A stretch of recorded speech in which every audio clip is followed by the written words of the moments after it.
Welcome to Automation Partners AI. Today we are going to see how to set up our own SMTP. So you can use our SMTP, also you can use your own. You maybe can buy SMTP from different kind of providers. We don't know which provider it will be, but we support all of kind. So in that perspective, when you buy our plan, you and make the registration and get in, you will see dashboard something like this, and you need to click on the settings. Then you need to click on email service,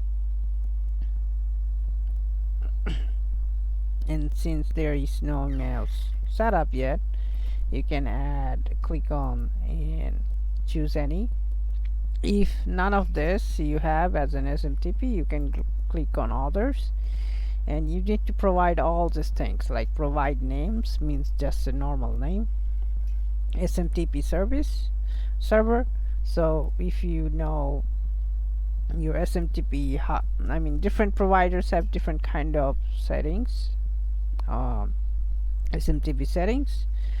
SendGrid have different, Google have different. So whatever the SMTP you have, if you go to the settings, you will find out the SMTP server, SMTP port name. So you need to provide these things, and then you also need to provide the username is the same as the mail address, also mail address, and the password that you use for logging that mail. So after saving, it will show up over here, and you can start sending mails from your own SMTP. So have a great day and stay safe.